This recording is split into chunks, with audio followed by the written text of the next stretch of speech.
William Boyd lives in the heart of Chelsea, in an elegant townhouse midway between the King's Road and the River Thames. Boyd, who is 45, ruggedly good-looking and around 6 feet tall, was dressed casually in chinos, loafers and a short-sleeved shirt. It was the week before Christmas, and the room in which the interview took place was full of presents wrapped in readiness for the author's departure to France the following day. William Boyd was born in Accra in Ghana, where his father was a doctor, and where he was brought up until he was 9. He was then sent to boarding school at Gordonston in Scotland. Thereafter, he attended the universities of Nice, Glasgow and Oxford, and lectured in English literature at St Hilda's College, Oxford, from 1980 to 1983. His first published book was A Good Man in Africa, which appeared in 1981 and featured Morgan Leafy, an expat living in Africa whose amorous adventures provide much scope for comedy. On the Yankee Station and Other Stories was also published in 1981, and Boyd was soon recognised as a rising star. In the following year came An Ice Cream War, which was shortlisted for the Booker Prize. In 1983, he was listed in Granta alongside Salman Rushdie, Martin Amis, Kazuo Ishiguro, and others as part of the influential and contentious Best of Young British Novelists promotion. His later works include Stars and Bars, The New Confessions, Brazzaville Beach, and The Blue Afternoon. Like Somerset Maugham, he is primarily a storyteller, but one who never underestimates the farcical potential of a situation.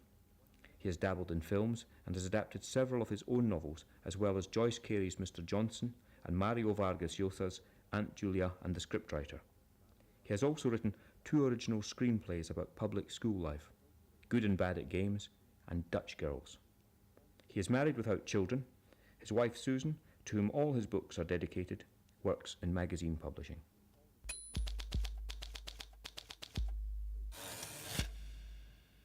This is the opening of chapter 1 of my new novel, Armadillo. In these times of ours, and we don't need to be precise about the exact date, but anyway, very early in the year, a young man, not much over 30, tall, 6 feet plus an inch or two, with ink-dark hair and a serious-looking, fine-featured but pallid face, went to keep a business appointment and discovered a hanged man.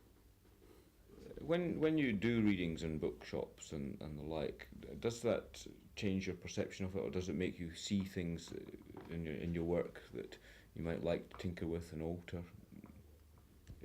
Well, it's funny, reading out loud, sometimes to your intense irritation, you spot things that your eye has missed, like a rhyme, or a repetition. That sort of little kind of fine tuning that one does as in the revising process, and that's in maddening, But a reading will bring that out. But what is gratifying about reading, particularly if you've written a comic passage, or there's some comedy in it, is to hear the laughter of people. And that was really why I wanted, with the new novel Armadillo, to write another comedy, however dark and sinister the comedy is, because it's quite in some ways quite the most gratifying thing to know that you've made people laugh, especially as I'm the worst teller of a joke around. So that's what I really like about reading, and I always try to read passages that contain a comic element or surprising element, and that gasp or that chuckle from the audience is tremendously satisfying. Could you describe your writing day or your writing routine, how you go about it? For example, when do you start to write? Do you have a set time? I try not to have too many fetishes, excuses for not working. But I used to work at any time I could, as I was usually doing other things, teaching or writing criticism or something. So I used to snatch the time whenever it was available. And I used to write a lot in libraries. I didn't need to be alone, or I didn't need to have quiet around me. People would come and go. But latterly that's changed a bit, and my writing day tends to start in the afternoon, much to my annoyance. I wish I could write in the morning and knock off in the afternoon. And I start by reading through and correcting what I'd done the day before. And then I start writing, because all my books are planned, thoroughly planned in advance, and I have notebooks and little maps and schematic drawings of where the book's going, so I know exactly what I'm going to write that day when I sit down. And I start writing and look up for 3 or 4 hours later, completely exhausted. I can't do any more than that. And I've probably written, on a good day, between 1,500 and 2,000 words, which is quite a lot. When I started out, I could do 5,000 words at a sitting on a first draft. And the other thing is I write in longhand. I don't type. I write in pencil, in spiral-backed notebooks. And I keep thinking I'll abandon the pencil and get a bit more high-tech, but I still like that head-hand-page connection, and I think it's I quite like having a manuscript. I would hate just to have a disc. But then what I do, having written that draft, I then type it onto a word processor. Are you aware of having an individual style? I mean, could you spot your own work, as it were, almost blindfold? I mean, how would you describe your style? It's hard to say. I mean, I think I have a sort of, I go for limpidity rather than ornament, you know. I think my style has been getting slightly more complex with each book, but I always always want it to be clear, and I, as it were, can turn the heat up underneath the prose when required.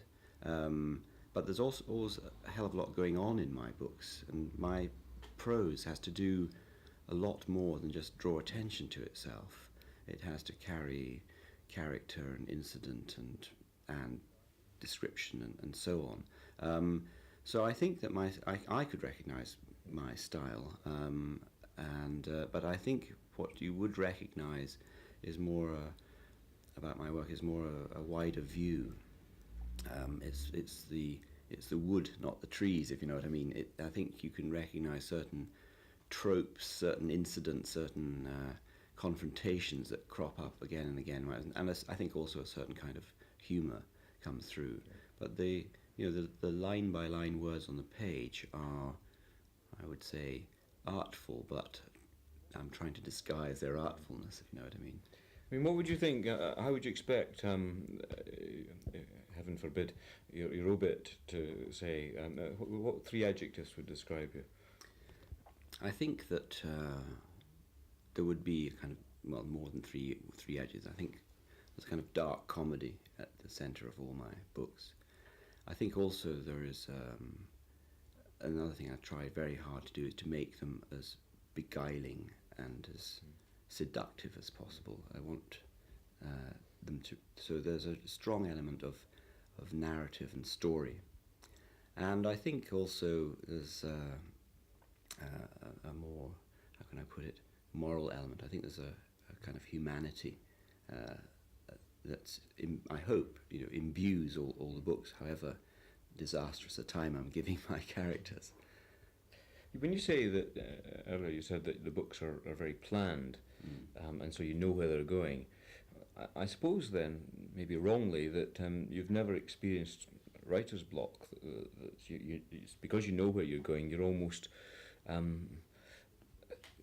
taking away that chance. Yes, I think that's absolutely true. I have friends who start a novel and page 60 can't think where it's going to go, and I can't imagine anything more soul-destroying. There is always a fear of writer's block, or more fear of not knowing what your next book is. And I try to preempt that fear by, when I get an idea, even if I'm in the middle of a book, I sort of mentally file it away, and at the moment I'm feeling quite relaxed because I know the next 2 novels I'm going to write. And it'll take me up to sort of 20,002 possibly. But there's never that problem in the actual writing of the novel, because in the planning stage, just maybe 2 years or more of figuring out the whole thing, I've gone up all the dead ends and made all the wrong decisions and doubled back and thought it through. The sort of thing that makes people stop writing in the middle of a novel. I've done all that in notebooks and in my head, and so the process of writing the novel is as it were, relatively straightforward. I know how it's going to end, so I'm writing towards that ending, and so it is an intense and sustained burst of effort. It's not stop, start, and maybe in a couple of months or so I'll figure out, if he lives or dies, sort of thing. Have you ever surprised yourself midway through one of these planned exercises? Has a character, for example, taken over the novel who wasn't supposed to take over the novel, or done something that you didn't think they could do? Not really. I'm with Nabokov on this, where he says all my characters are galley slaves and I'm the man on the deck with a whip.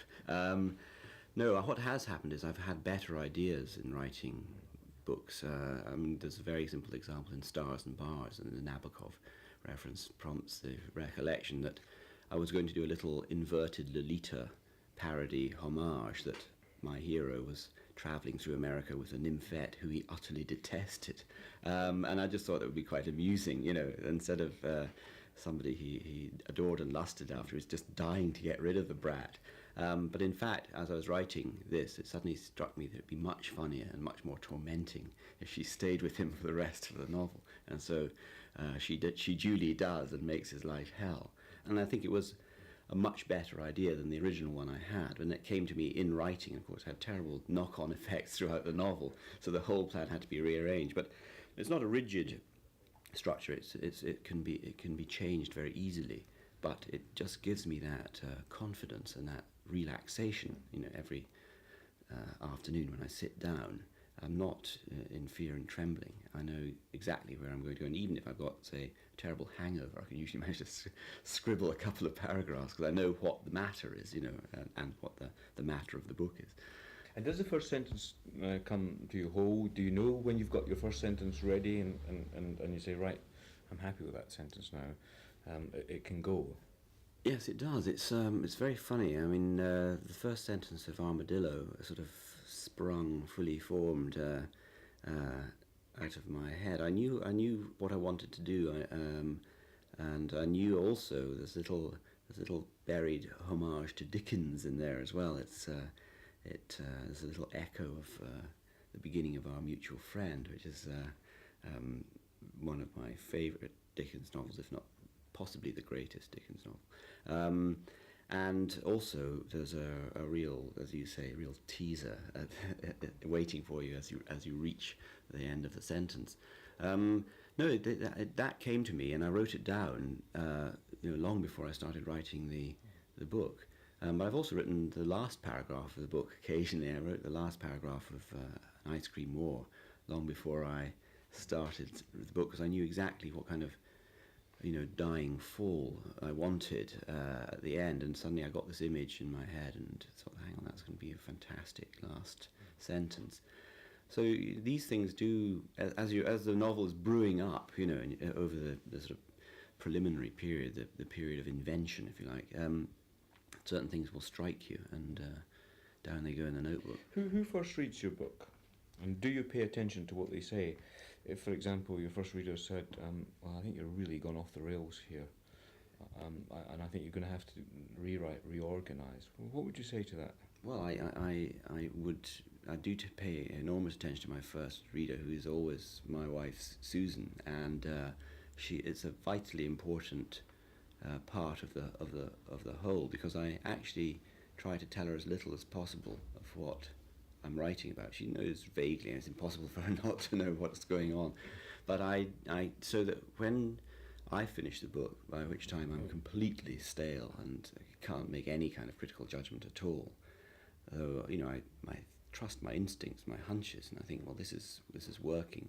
That first read by somebody who is coming at it fresh is incredibly important, because she will say things like, that's just not funny, or this chapter is incredibly boring, and then I say, of course it isn't boring, and but she's nearly always right, because it is a pure reader's response. Difficult for her as well, this sort of raging bull, waiting for her reaction. Living together. That's right, but it is very important. Then it's read, and I take real sort of cognizance of her reactions to it, and also the subsequent readers. In terms of the books, the titles are very striking. Do you choose your own titles? Has an editor ever offered you a new title? On a Yankee Station, Stars and Bars, The New Confessions, they all have a resonance. Well, I take a tremendous amount of care over titles. I think they're incredibly important, and that is in some ways almost the most effortful thing I've had. I've gone through hundreds of titles, and it's like a kind of blessing on the book. It seems to me, when you know the title is right, and it seems right to you. It's sort of the final sigh of relief. But I have come up with appalling ideas for titles. And Offer a few? Well, I was going to call, believe it or not, Stars and Bars, Moods in Falling Snow. For about 2 days, I thought, this is a fantastic title. Now, I can see you're stifling your laughter because it's such an appallingly bad title. Though, mind you, Snow Falling on Cedars has sold 5 million copies in America, so maybe it was prescient. But I was going to call... again, Stars and Bars, I was going to call it Lucid Dreams in Tallapooza. I think I had tremendous problems with Stars and Bars. And the same with Brazzaville Beach, that came right at the end. You either get the title initially, or it's a kind of terrible struggle at the end of the book, trying to baptize it and christen it. But I do think it's important. It's like names of characters, I think, are incredibly important. I take tremendous care to again, christen my characters with the right name. And it makes you feel. I feel very pleased and relaxed about the book when I know that my characters' names are right and that it's going out into the world with its proper name. What about writing for film, which you've done quite a lot of, and adapted some great books too for film? Is this very much just an offshoot of your day job? Or is it something that you desperately feel you must do, or is it you're biding time before you get on with the next novel project? It's really an offshoot from. I'm really a novelist who, from time to time, sort of enters the film world.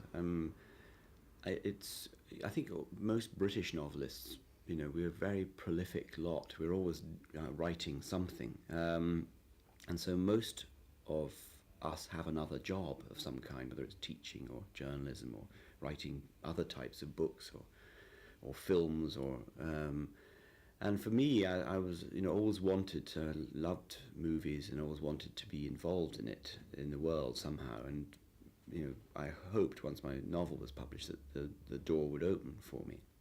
Again, that was not an easy thing to achieve, and a lot of luck was required. But I do enjoy it, and I enjoy it for sort of reasons which are not particularly creative. I enjoy the fun of it, and I enjoy the glamour of it, because it is a glamorous world. I also resent its particular frustrations. It's a deeply frustrating world too, but it's also a collaboration, and it's nice to collaborate. But I think I can approach collaboration with a sort of more equable spirit, because I know I'm going to go back to being a one-man band again, and I think I couldn't just be a screenwriter. I think I'd go mad. Has it informed your work at all, or has it affected your style? I mean, The New Confessions, obviously, it's about a filmmaker. Yeah. Well, I think that it's almost the other way around. I think novels have influenced films. All the tricks of cinema, rapid cutting, parallel action, flashback, flash forward, were all there in the novel before the movies came along. And it is a narrative art form. Therefore, there are similarities. But my feeling is that film is such a simple, in a non-pejorative sense, a simple way of telling a story. And the novel is just infinitely more complex, that to try to introduce the effects or successful effects of film into the novel is you're going to write 60-page novels, actually. So it's I think we're all cinematic in now. There isn't a pre-movie generation. I think we think visually, and inevitably that's going to come out in the work. But actually, the flow of ideas is much more novel into film rather than the other way. Could you describe Yes. the room that you work in? Yes, I have a nice big study. I used to work in a tiny little study in the house we lived in before, which was like a cupboard, and I had bookshelves on either wall, on either side of me, and one bookshelf fell on top of me, and then the ceiling fell in, and I thought, this is a sign. I need a bigger place, and I have a big room lined with books, books stacked everywhere, and a view out the window looking up Radnor Walk Street in Chelsea towards the King's Road. Not a very inspiring view, but I am looking out as I'm not facing the wall. And it's a perfect sort of little nest in a way. I've got a sofa, so I occasionally stretch out on that. I've got a great sound system because I play music tremendous amount, I find, more and more. And I've got telephones and printers and photocopiers, so I've got everything I need there, short of a fridge.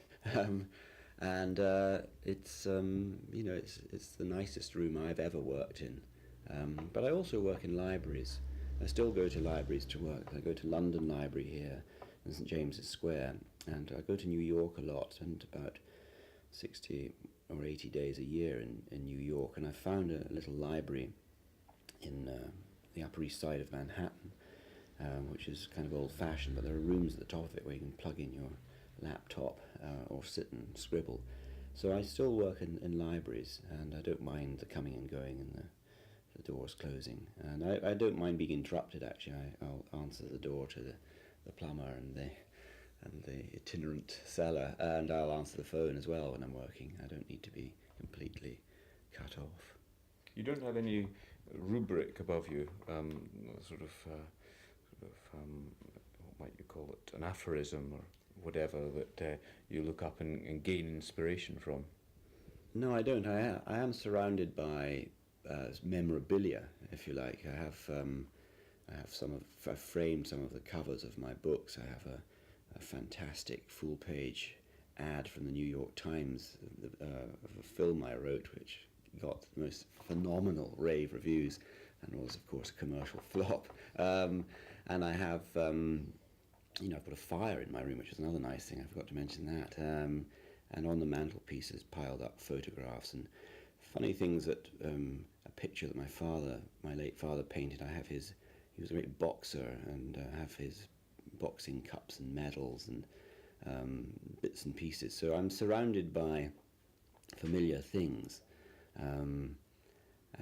but there's no kind of injunction. No, it's the economy, stupid, or do it now, or anything like that. It's just a nice room to sit and work in, and because of that, I think of London as my home, even though I spent a lot of time in America and in France as well. And I was asking myself, why do I think that? That's because I've got the perfect setup here, and I've never managed to reproduce it anywhere else. Are you conscious of influences on your work? The early books, particular people said he is like Evelyn Waugh, for example, presumably because of the black humour. Some of the situations were Waugh-like. Yes. Are you aware of influences?